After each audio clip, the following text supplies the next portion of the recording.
What's up, YouTube? So today I want to look at these kind of kick build-up rising effects that I've done previously on my channel, although in that video I was using specifically tools that are in Cubase. So I've had quite a few questions of people asking how to do these effects in third-party plugins. Obviously, a lot of Ableton users and users of other DAWs want to use this effect. So I want to try to do that in this video. So I've prepared a few examples. There's obviously several ways of doing this, but obviously because I'm guessing most of you guys have either Serum or Phase Plant, I'm going to do it in both of those. So let's dive in and have a look.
So the idea here is I've basically created a little loop, a little audio file here. Let me show you guys.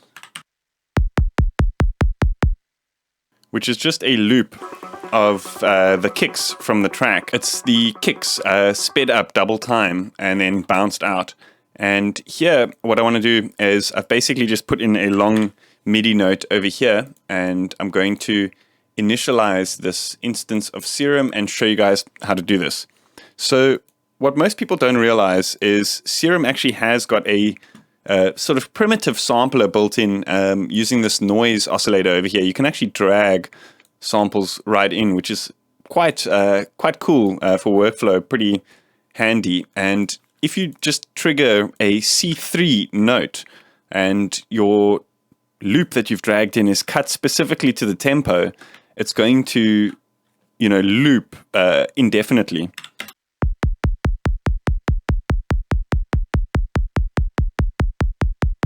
One thing though is it's got a little bit of envelope, attack envelope, which we might want to turn off so it kicks in exactly at the beginning of that sample.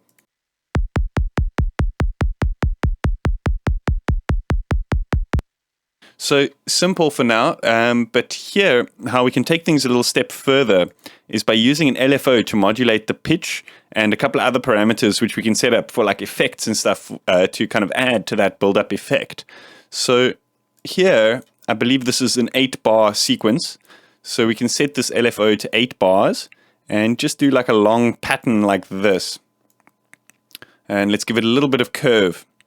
And here what we can do is we can just drag this over to the pitch, and we're going to want to hold Alt-Shift and click, and that's going to turn it onto unipolar, so it doesn't go into the negative pitch. It's going to start looping at the exact tempo of the track, and then slowly speed up as it loops faster and faster and faster. One thing to realize, though, is that this, when you do that, the pitch goes above 100%, and it kind of starts to sound a little bit weird from about sort of 90% or so. So I reduce it ever so slightly here to get a better sound, I guess. So let's have a listen to what we're dealing with now.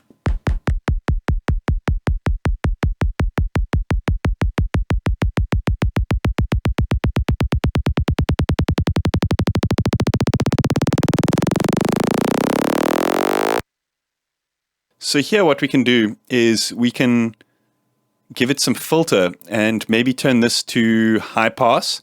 We're going to want to enable the noise so that it's sending noise through to the filter. And what we can do is we can then assign this LFO to give it some movement over time. Maybe not that high. Let's give it a little bit of resonance.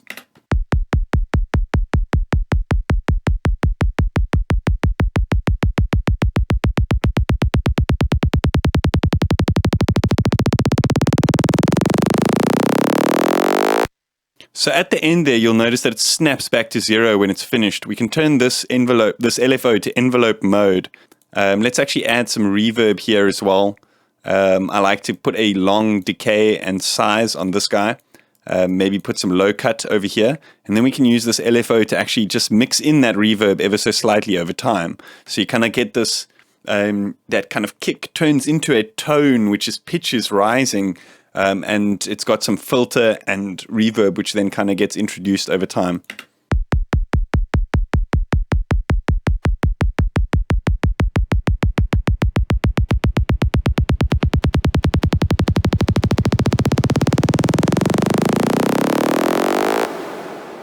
So notice how that reverb, plays out. It doesn't snap back to the beginning here. So let's just, I want to show you when I turn this mode off, you'll see what I'm talking about here.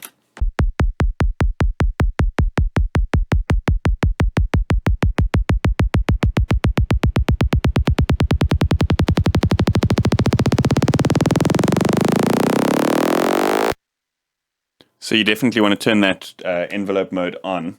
Cool. So that's the basics in Serum. Let's render that out. Like you may have noticed, it kind of doesn't have that much range. It gets to a point where, when we did it in Cubase, I'm not sure if you guys remember the old video that I did, it goes much higher into that tonal or pitch territory. Let's try see if we can get Phase Plant to do that. The sampler in Phase Plant is actually a lot more in depth. One thing that I've noticed is it's supposed to work, but for some reason in Cubase, the drag and drop functionality doesn't seem to work on the sampler. So what I want to do is I actually just want to render this out, solo it. I want to render it into a file, to my samples folder. Let's just call this Kick FX thing. And here I've actually assigned a quick folder over here, samples, and it should be a Kick FX thing.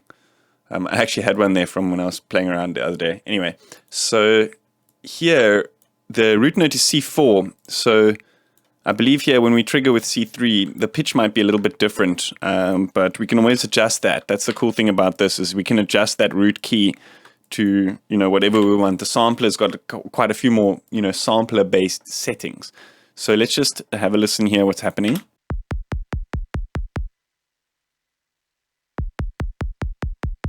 Okay, no, it is picking up C4, so let's turn the attack down as well here. So by default, it doesn't actually loop in Phase Plant. We're going to actually have to turn that on to infinite over here, and then set the loop points at the beginning and at the end, all the way like that, 100%.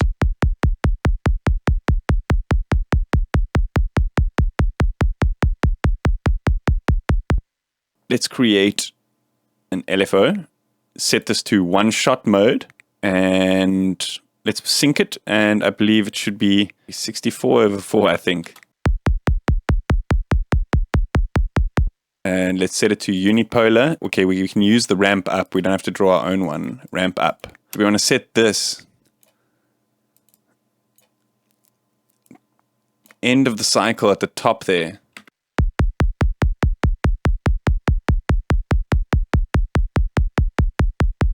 And it'll be 32/4. Okay, so let's assign shift like this.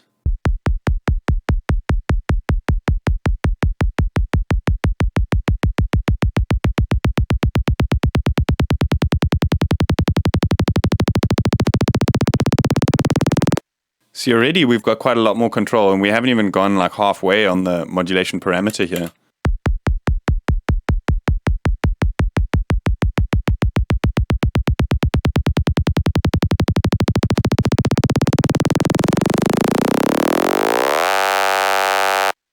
Okay, about there it starts to get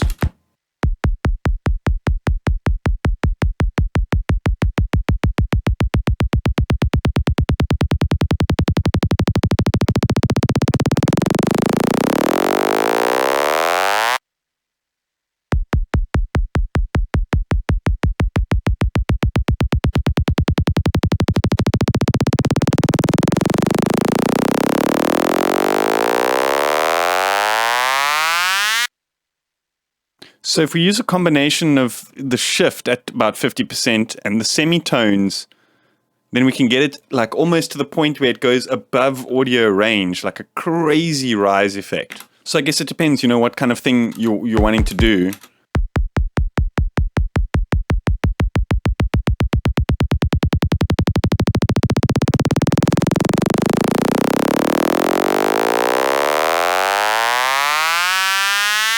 So we can start adding effects as well. I mean, you know, as you know, Phase Plant has crazy amount of effects built in.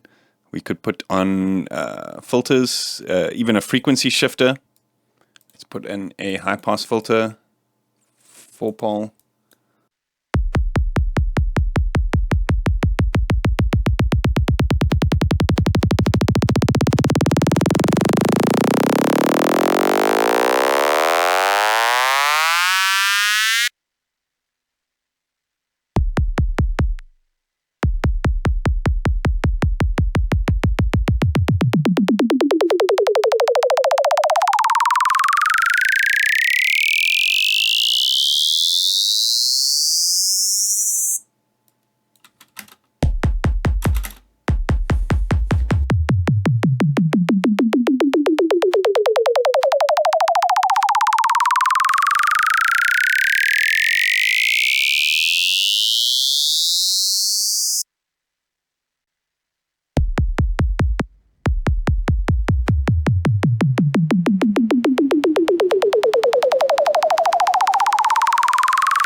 With these types of things, though, what I want to do is actually just want to save this in case I want to use it later. But I just want to show you an example of how I generally go about this type of thing. Is I will stop this like a bar or so early, or like rise it to that point, if that makes sense. You can always just drop it down again, see how the effect sounds.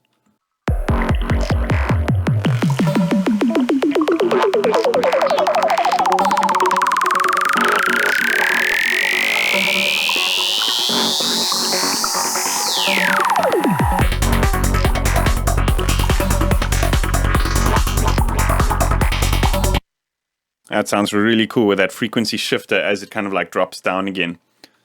But with that kind of thing, you know, with this kind of thing, I like to have like silence just before the break or so. Let's try to take out some of these synths. You know, create some space before it like drops.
Cool. So that gives you guys a couple of variations there to use and two different synths to do it in. I personally prefer doing this kind of thing in Phase Plant nowadays, and just the ability to take it like much higher frequency and the kind of envelope control. You know, it's much easier than actually doing the older Cubase method, which I was doing. Awesome. I hope you guys enjoyed that. Let me know what you think in the comments. A big thanks to IDM Mag, proud supporters of the dance music scene and my channel.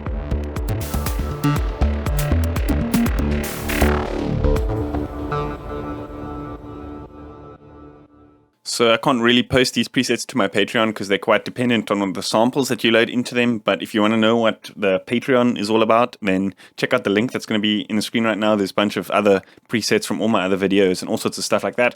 So yeah, check it out. Hit that like button, hit that subscribe button. See you guys next time.